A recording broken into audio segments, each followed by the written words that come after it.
Hey everybody, JJ here. Welcome back for another Wednesday of Zoom Networking. Today we have an unbelievable guy speaking. You guys from the Sub 2 community, we have a lot of Sub 2 students in our group. You've heard about the Lanza method. Well, today we have Uncle Lanza himself, Vince Lanza, entrepreneur, businessman, family man, husband, father, just an all-around great guy. I had a chance to meet Vince a few weeks ago in San Francisco, his lovely wife, Ann. And let me bring him on. Vince, how you doing, Vince? Doing good, JJ. How are you today? I'm good, man. I'm good. Thanks for coming on. And we got a lot of people on today, especially for a Wednesday. You've got your great following, which is fantastic. Appreciate it. You know, we had a chance to meet just a little while ago. I heard your name long before I met you. And then I had a chance. Scott Jenkins actually introduced us about before I got into Sub 2. And then, of course, after I got into Sub 2, I just constantly heard about the Lanza method. And it took a while for us to circle back around where we could meet. But meeting you in San Francisco was great. And but I have to say, I really enjoyed meeting your lovely wife, Ann. And let's bring her on now, too. Ann, welcome to the call. How are you? I'm fine. So good to be here. It's a beautiful day and beautiful people to be around. It's exciting. Yeah, I think a lot of people are excited, as am I, to have you and Vince with us today. Really briefly, how did you guys get started in real estate? Or, you know, was it something came out of the blue, or was it something that you guys really had a long path to get to, or how did that transpire for you? Well, it transpired. The process was when I was really, really a young girl. I always loved beautiful homes, and I would go down to LA, to Bel Air and Beverly Hills, and just look at the homes and say how beautiful they were. And then to transport that into later, I taught school for many, many years. And so I put the real estate love aside. And then Doug spoke to me one day and he said, you know, let's go to this real estate meeting. And we went and we saw one of the Shark Tank guys, and he introduced us to a mentoring group, and we were with them for a few moments. And then we met Pace and Jamil, and that changed everything for us in Sub 2. Doug just dove right into it, took action. And now we're investors and have our own LLC, and it's just amazing. It's a miracle. It's a God gift. So well, that's fantastic to hear. And I know as myself as a new investor, it's just heartwarming to hear that people have done well, and to get to meet you guys. We met in San Francisco. It's lovely to speak with you. You know, I'm just thrilled every day, really, about being a part of Sub 2 and meeting fantastic people and learning. So, Vince, really quick, a little synopsis before I let you run with it. What are you going to be talking about today? So when you asked me to speak, JJ, I was thinking about what I would talk about. And I felt like what I'd really like to talk about is, you know, how Ann and I have built up our own personal portfolio using creative finance. So I'm going to talk about some of the things that some of the people probably in Sub 2 and already know. But I think it's always good to kind of look at it from from our perspective. But then I'm going to talk about some real case studies of like how we, you know, acquired these properties and, you know, properties that we currently own, and how we've been building up our own personal portfolio, you know, largely through creative finance. Pretty much every single property that we have in our own personal portfolio, with the exception of one, we acquired through some form of creative financing. Fantastic. Can't wait to hear. So with no further ado, Vince, take it away. Well, first of all, again, welcome everybody. Thanks so much for joining me and Ann today. Just to, you know, I know JJ, we were talking a little bit about our own personal journey, but like Ann said, you know, it was in about, I'm going to say, and Ann would correct me if I'm wrong, but I'm going to say it's about in 2016, somewhere around there, 2016, 2017, when the school that Ann taught at for many years had to close down. And so her teaching career was coming to a close, which was fine because both of us were feeling like it's time for a transition in our life. It's time for something new. We had dabbled in some rental property that we had with some other family members, and we were the family members said, hey, can you and Ann manage this? So we managed that rental property. We collected the rent. We did all the maintenance, all the things that need to be done with a typical rental property. And that worked out really well for us. And then, like Ann said, this was actually in 2019 that we went to a seminar with Kevin O'Leary from the Shark Tank, another mentorship that will go unmentioned at this point in time, that we joined, and we learned a little bit about wholesaling. We got to do our first wholesale deals in the city of San Francisco.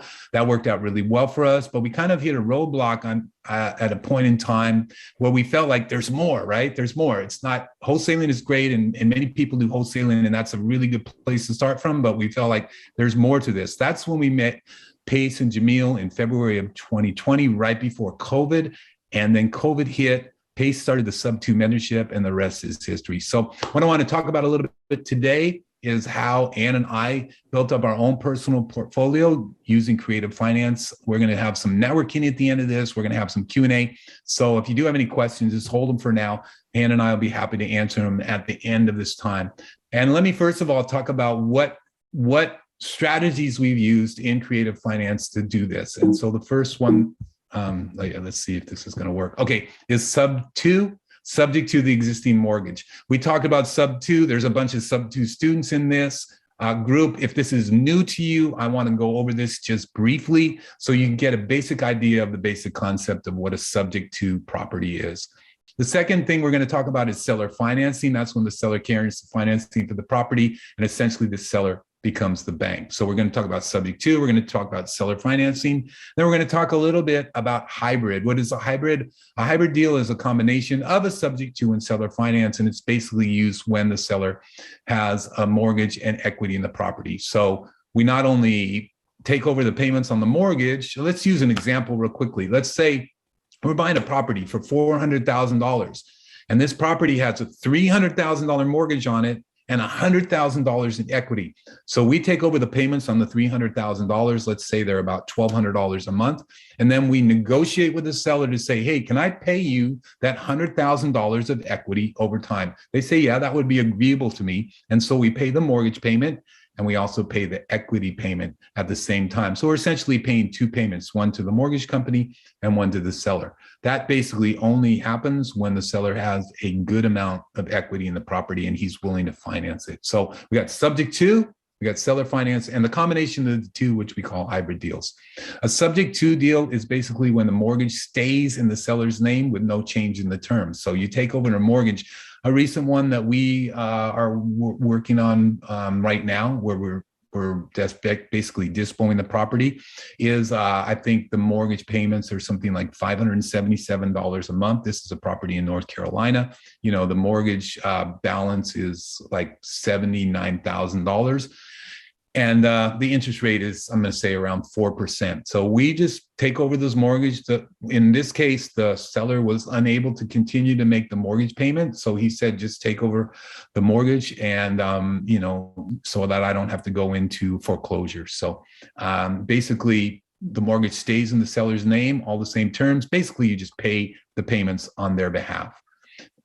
However, we do take title to the property. And so the property does get transferred to us. So we become the owners, or our LLC becomes an owner of the property. The mortgage payment can be principal, interest, taxes, and insurance. So, we always check on that, like is what's called the escrow rolled over into that mortgage payment. And you can use a servicing company to make a payment to the bank, which is highly recommended because then you have a record of it. One thing that you have to do when you do a Subject-to is just give full disclosure to the seller.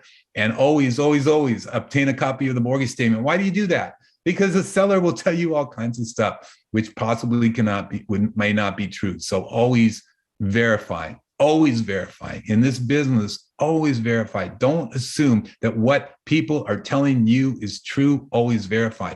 We had a situation, and this is a little bit different a little while ago, but so we were actually buying a property outright as a wholesale deal, as a flip with a couple other Sub-2 students. And one of the things that we had decided to do was to pay the seller's first and last month's rent on their new place. Now, why would we do this? Well, first of all, because like we learned, it's not all about getting, it's largely about giving. It's largely about helping others. If all you're doing this for is just to make money, you're really got the wrong motivation. So we, wanted to do that, and we were going to give the money to the seller, right? And here's your first and last month's rent, and here, and then you can go get your new place.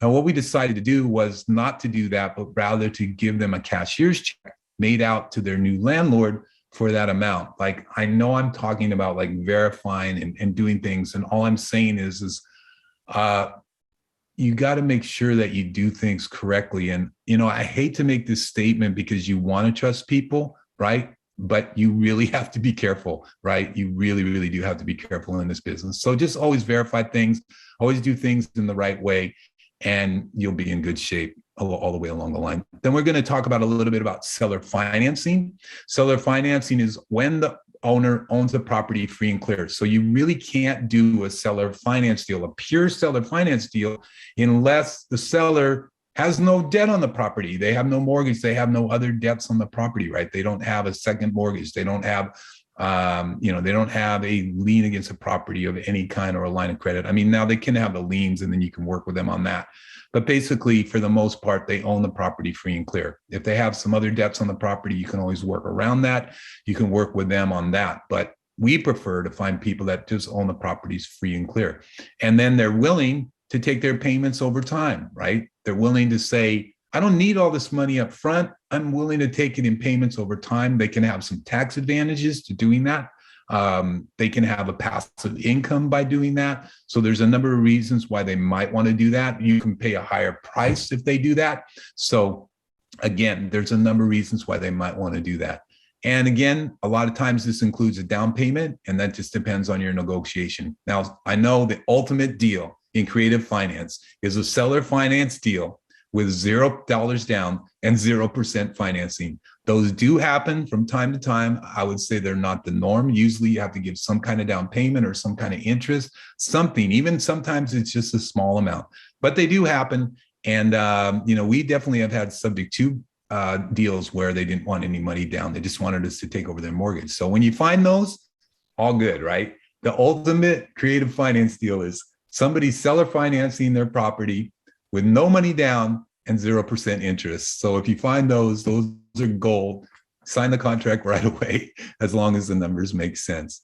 Terms are always negotiable, right? The down payment's negotiable, the interest rate's negotiable, the length of the loan's negotiable, and what's called a balloon payment is negotiable. If you don't know what that is, real quickly, it's just making a payment, a lump sum payment over time. So, let's say, okay, I'm doing a deal right now. I'm financing this property to the buyer. So I'm doing this on a wrap, what's called a wrap. I'm financing the property at 8% interest over 20 years with a 10-year balloon.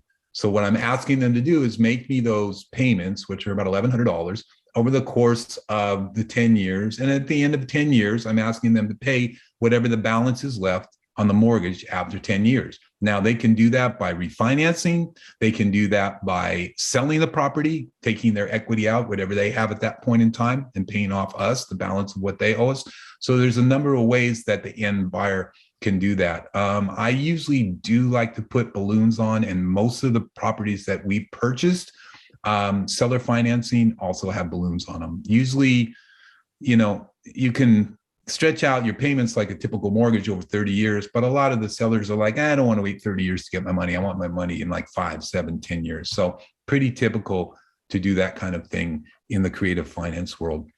All right. Now, a hybrid is where the seller has a mortgage and the seller has equity in the property. I talked about that. And you're going to take over the mortgage subject to, and you're also going to pay off their equity over time. All right.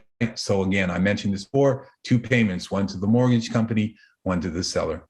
And again, use a servicing company. Like if you use a servicing company for this, how would that work? So the servicing company basically would take your payment. So let's say your total payment is $1,500, right? So they're taking your payment of $1,500 and you're buying this property, right? Hybrid, which means a mortgage is being paid and something's being paid to the seller.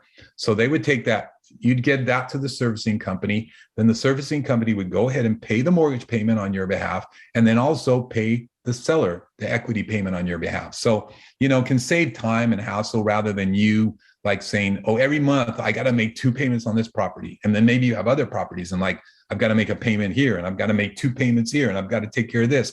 So if you have a servicing company, they take care of all that for you. Usually a servicing company costs about $20 or $30 a month. And also the other thing is you have a complete record of all the payments, right? So like when you go, let's say you have a balloon payment, right?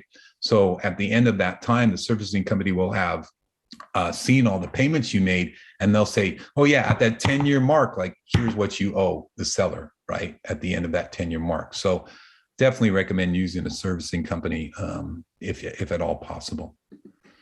All right. So subject to, what I've found is that with subject to properties, they largely depend on circumstances. So you're saying, why in the world would somebody ever let the mortgage stay in their name and let me take over the mortgage payments? Well, you know what? I mean, I asked myself that same question, right? Like, why would people do this? But people do it based on circumstances, right?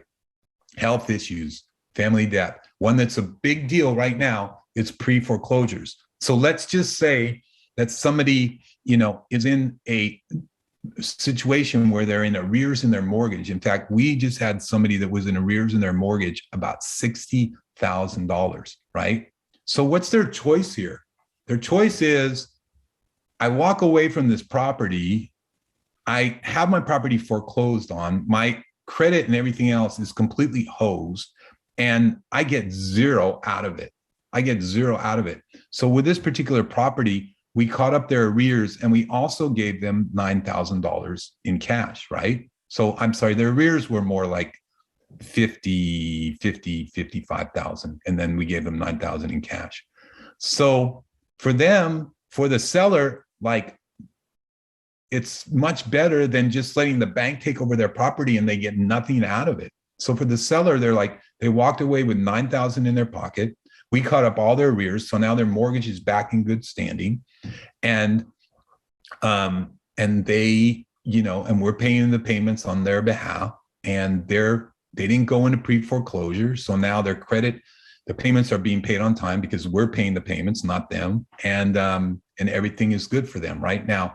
With that particular property, we're looking at a shorter term turn on it because we had to put more money into it. We don't want to hold on to it for a longer period of time, but still, we didn't have to buy, the property at the cost, which would have been, I'm going to say like around $150,000, right?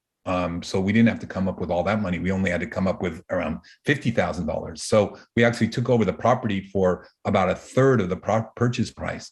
And even then, that's probably more than typical sub-2, but the reason we did it is because we knew that we could turn it quickly for a profit. So we're actually putting it back up on the market right now, and we have an open house on that property coming up on Saturday. So circumstances, family deaths. We had another property in North Carolina where the lady's husband passed away. She was living by herself, and she just wanted to move and be closer to family. She was living in North Carolina. She had a sister in Virginia, and she wanted to move closer to her sister. So she was completely willing to just let us take over the property subject to, she didn't want any money whatsoever. She's just like, take over my mortgage payments. I'm good. Now, one thing that did happen with that property is that she had some issues with the roof, and the insurance company had given her, I think through a storm or something, some of the roof got damaged. The insurance company had given her about a $5,000 or $6,000 insurance settlement on that. So she came to us and said, listen, she was honest. She's like, I got this insurance money. Would it be okay if I use this as my moving expenses? I don't have the ability. And the reason I'm moving is because I can't be in this house and afford these payments anymore. So of course, right? We were like, of course. Yeah. I mean, again, what are we here? We're here to help people. We're not here to try to do people wrong, but to do people right. So the wonderful thing about that is we had to put zero out of our pocket, but she was able to walk away with that insurance money and use that for her moving expenses, and was so happy. I mean, it's a really good feeling when somebody is like, God bless you. Thank you so much for helping me. Like, you're godsend. Like, all the things that she said were amazing. And just so thankful that we were able to help her out. And she's living with up in Virginia now with her sister, super happy and doing really well. And she's around family, and all is good, all is well. And the property worked out well for us as well. So I want to talk about a property that we took over subject to in Virginia, Minnesota. Some of you have heard about the Lanza method. We actually got this property through the Lanza method. We did some posts in some Facebook groups, and some wholesalers reached out to us and said, yeah, we got this property in Virginia, Minnesota, which is fairly rural. It's about 3 hours north of St. Paul, Minneapolis. And, they said, we think the guy will do subject to, but we have no idea how to do this. We don't know what we're doing. Can you take this over? So I did. I paid the wholesalers a referral fee of $1,000. And here's the numbers. So now let's get into the whole thing of like the practical thing about like how you can build your own personal portfolio through creative finance. Here's the beauty of this. The beauty of this is that the entry fees are much lower for the most part on these creative finance deals. So here's one in Virginia, Minnesota. This is a real deal that we actually did when we first joined Subject to. This was one of our very first deals. We were learning the ropes too, but it was the house was owned by a policeman who lived about an hour away from the property. He was doing shifts of 4 on and 4 off, working 12 hours a day. Now, this was in the midst of COVID. This is in the midst of craziness. This is in the midst of, right, if you remember, like a lot of stuff, political craziness going on in our country, and just a lot of upheaval and people doing crazy stuff in this nation, just right. You remember that period. So he was really stressed, really strained, and he was living in northern Minnesota. If you've ever been in Minnesota in the wintertime, it's absolutely brutal. I have been in Minnesota in the wintertime. My stepfather was from Minnesota, and I remember going there one Christmas, and me and my brother, these 2 California boys, were like, hey, Mom, we're going out for a walk. We lasted all of about 5 minutes walking out the front doorway, walking down the front path, getting onto the sidewalk. And about at that point in time, we're like, this is too friggin' cold. We're back in the house. Forget this Minnesota winter. So it's extremely cold. And if he's driving after 12-hour shifts back and forth, it's brutal, right? So motivation was simply like, I want to live closer to my job, take over my mortgage, and give me $3,000 cash. So he was willing to have us just take over a mortgage and pay him $3,000. The closing costs on that property were about $1,500. And when we went to that property, we didn't try to completely rehabilitate it. All we did was we went in and cleaned it up. We ripped out the carpet. The guy had like 2 or 3 cats, and the whole house smelled like cat pee. In fact, if you go back over some time, you'll see a post from me in the Facebook group saying, does anybody know how to get cat pee out of a house? So we figured that out. We had somebody go in there and do a deep cleaning. And that was basically what we did, right? We ripped out the carpets, we did a deep cleaning, and that's about it. So we put about $3,000 into just the cleanup and the little repairs that we did. Our total entry costs on that property, total entry costs, cash out of pocket, was $7,500, right? So here we are buying a house in Minnesota for $7,500. Now, subsequently, to give you an idea of what the terms, this was like one of our first deals. It's an inexpensive house. We're from California. We're from San Francisco. We're like $1 million houses. This house was like a $30,000 house, right? So we're like this is like completely foreign to us. But when we took over the mortgage was owed about $27,000 on the mortgage. And the payments, get this, the payments are like $375 a month, PITI, principal, interest, taxes, and insurance. I'm from San Francisco. I'm from California. Like, are you serious? But it worked out well for us. We were able to subsequently do what's called a wrap on this property with about an $800 a month payment.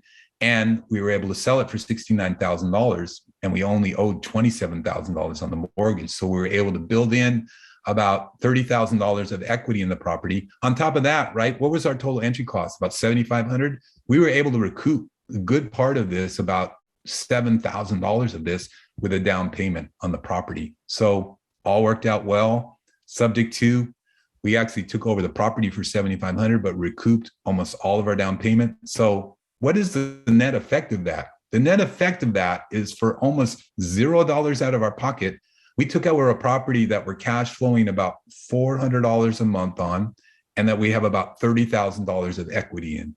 Are you catching what I'm saying? We basically, for almost $0 out of our pocket, of course, we had to front the $7,500, but we got most of it back with a down payment. For zero, almost essentially $0 out of our pocket, we took over a property that we cash flow $400 a month on, and that we have $30,000 of equity in. Now, you probably right now are going, that is amazing. That's incredible. I would do that all day long. That's the beauty of building your own personal portfolio through creative finance. All right, let's talk now seller finance. I'm going to give you an example of a seller finance deal we did so that you can get an idea of what the numbers were on that. So like we talked about, the seller's taking payments over time, right? And essentially you can do a potentially a higher sales price to the seller, right? Because we're more concerned about cash flow than we are about price. So what's our advantage with going to seller finance as opposed to like we're just trying to get that price down so we can wholesale this property, is that we can offer a little bit more. There's potential tax savings to the seller, and also it brings in monthly income to the seller. So let me talk about a property that we took over seller financing in Atlanta, Georgia. Now the numbers are a little bit different on this property. We had to pay $10,000 cash to the seller. All right. So it's a little bit more. But it's still reasonable, right? Because we bought the property at $335,000. So to pay cash to the seller, $10,000 wasn't unreasonable. Here's another reason why we felt that this made a lot of sense. The seller was willing to give it to us on 0% financing. So that meant that every dollar that we paid as we made these monthly payments to the seller went towards decreasing the principal balance that we would owe the seller at the end of the terms of the loan. So we paid $10,000 cash to the seller. We also paid a wholesaler a fee of $3,000. So you've heard about the Lanza method. You've heard me say, if those of you have heard and listened to the teaching, say that typically I'll pay $1,000, but this one was a 0% finance deal. And so we paid a little bit more. Also, the wholesaler had moved the deal a little bit farther along. So it was well worth it to us. We paid about $2,000 in closing costs. In the case of this property, the person that was in there, it was being rented at the time. We inherited that renter. That renter was terrible. We had to get that renter out of there. They left a bunch of junk in the house. So we had to go and have somebody go out and clean out all the junk out of the house. If I'm remembering right, they also did a little bit of damage. So we had to go in and do some repairs to the floor and some other things that they damaged. All in all, not astronomical, but about $3,000 in cleanup costs and repairs. So our total entry fee on that house was $18,000. But now here's the beauty of this. So you're saying, well, wow, you spent $18,000. Yeah, but we spent $18,000 on buying a $330,000 property. That's all we spent. And that property now is appreciated to close to $450,000. So now we have acquired over $100,000 in equity of the property over the last year and a half. As well, we rent that property for about $2,000 a month, and we only pay about $900. So we have over $1,000 cash flow on that property, right? So now if you look at this $18,000 fee, if I was to say to you, let's see, if you could get a property that you could cash flow about $1,000 a month and that had over $100,000 equity, and all you had to do was pay $18,000 to get that property, would you do it? Everybody on here would be raising their hand all day long. You'd be like, would I do that? Absolutely. So once again, the beauty of the creative finance is the entry fees can be low and the rewards can be high. And this is what we look at when we're doing these properties. These are just a couple of examples, but we have, many more examples that we could show of either doing something subject to or seller financing, where like essentially a pretty low entry fee and a good reward. Now, what I will say is usually for us, typically when the entry fees are higher, we look for a more short-term exit strategy, right? So there are properties, like I was telling you, the one where there's 50,000 in arrears. Like the reason we were, and it's subject to, the reason we were willing to do that is because we realized that we were not going to tie up a bunch of money in that property for a longer period of time. But for some people, they'd be like, hey, I just bought a $200,000 house for $50,000, like all day long, like I'm there, right? I think for us, in creative finance, especially for those of you that are sub-2 students, we get a little bit spoiled, right? Because we realize that, with that $50,000, we can do a lot more than just buy one property. But here's the beauty, again, here's the beauty of creative finance. Here's the beauty of building up your own personal portfolio using creative finance. Relatively low entry fees, relatively great reward over time. Now, one thing I will say about this is that I just said great reward over time. This is not like your wholesale deal, right? Where you're like, I get this property under contract, I'm putting a 10, 20, 30,000 assignment fee on this, and I'm getting the money back right away, right? That's like immediate gratification, immediate reward. These things, when you acquire these properties, like it takes us some time to recoup this 18,000. It's not, going to happen in 1 year, maybe in 2 years, it will, right? But then over time, we have that equity in the property. So we know that like we have, several properties that we have equity in. So if at any point in time we sell them, right, we can pull out the $100,000 of equity in this property, the 50,000 of equity in this property, the whatever equity we have in other properties. So, if you look at it from that perspective, and it's more of the long play, I think for Ann and I, it is kind of more of the long play. There's two things that we're wanting to accomplish. One is to build up passive monthly income, and to build up equity in properties over time that if we wanted to pull out the cash out of them, we would be able to do that, right? So at some point in time, we might say, you know what, we travel, we want to go move to Italy for 3 months and learn Italian and learn how to cook Italian food, and which is all things that we do. Ann and I take Italian lessons, and I love to cook Italian food. Let's just sell all these properties and let's go move to Italy. Let's go buy a villa or something. So anyway, whatever your dreams and aspirations might be, I mean, that's the thing, is what you're doing is building up your own personal portfolio of passive income for future rewards. But there are also, again, there's also today where you're making cash flow on this property. I mean, if we invested $18,000 and we're essentially getting about $12,000 of that back a year, that's not a bad cash on cash. I'm gonna say it's probably about 75% cash on cash return. So Ann and I have a number of different disposition strategies once we acquire these properties. Some of them we buy and hold as rentals or as Airbnbs. We're not super big in the Airbnb space right now. Noah Hoffman is, Manif Saza is, those are my buddies. They're really big on Airbnb, but we do have some buy and hold rentals that we have in various states. Some properties we just decide to fix and flip. Sometimes we have fix and flip properties that are subject to. So that's what's called a subtail, where you buy it subject to and then you sell it retail. In fact, the property that I just told you about that we put $50,000 into, we actually spent about $5,000 to repair that property, and we're now putting it on the retail market. So that's basically a sub to fix and flip. You can lease option out properties. You can do what's called a wrap. And of course, you can always do wholesale. A wrap is basically when you wrap your terms around the property. And I kind of explained that to you here. I'm going to go back for a minute. So this Virginia, Minnesota property was a wrap, right? So what did we do?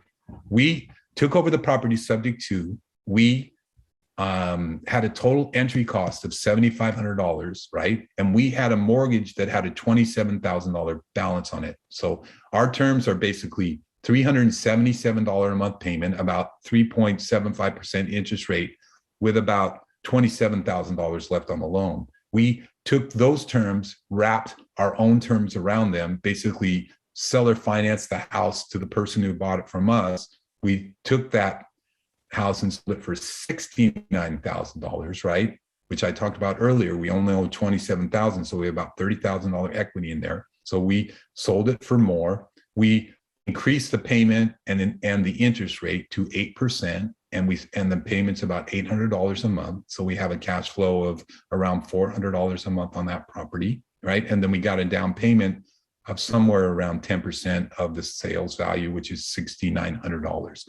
So that's what a wrap is, right? You have the terms that you get from the seller when you take over a property creatively, and you wrap your terms around that, whatever you want, right? You pass your own terms onto that. So, what's happening now, right, with a property like this is we're making payments to the bank of like $375. We're collecting from the buyer $775. So we're pocketing $400 a month. And then at some point in time, whenever that loan becomes due, we'll probably end up having like $25,000 or $30,000 of equity in the property. So that's what a wrap is. And speaking of a wrap, that's a wrap for me. Here's my contact information. I will drop it into the chat as well. So hopefully that was helpful. I mean, can you see the beauty in that though? The beauty in like doing these kind of deals is like when Ann and I got into this, like, and we realized like what could be done, like I would say, okay, we joined Subject 2 in 2020, right? And like, so in about May, so we're almost 2 years into it, right? But like the way that we have been able to accelerate just building up our own personal portfolio, like is so much more than we probably would have been able to do. Like, cause okay, for us, I'll just be straight up honest. Like I've always been like a 1099, had my own business. I had an import export business. I had a media business here in San Francisco, built both of those businesses up, right? So like, I don't have your typical like W-2. So even for us, like with our own home, like when we were trying to refinance it, we had to jump through all these hoops, right? To just show. So I guess what I'm saying is it's like not to say we couldn't, but we really aren't tied in so much to the traditional like bank realm. Like I know some people are in a position where they can do that because they have like W-2 jobs and they show a bunch of income and stuff. But like for us, we just like our income is like all over the place and banks don't like that, right? Like it's frustrating because you can show them like we have the money and we're making the money, but they're like, yeah, but you don't have a W-2 job. Like, okay, I'm sorry, excuse me.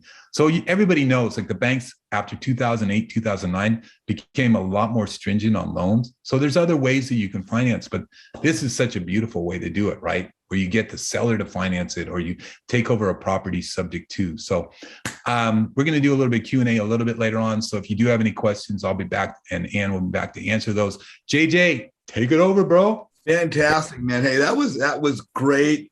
I'm so glad these things get recorded too, because we can watch them later. And I see the pens moving and people taking notes, which is always great, but it's always good to be able to get back. So hopefully we can get this to you quickly enough. We can get it approved by you and back out for us. But if you guys are watching the video right now on YouTube, please click below, like this video, subscribe to our channel. We're going to have more great speakers like Vince coming up. Maybe not as great, but we got some good speakers coming up.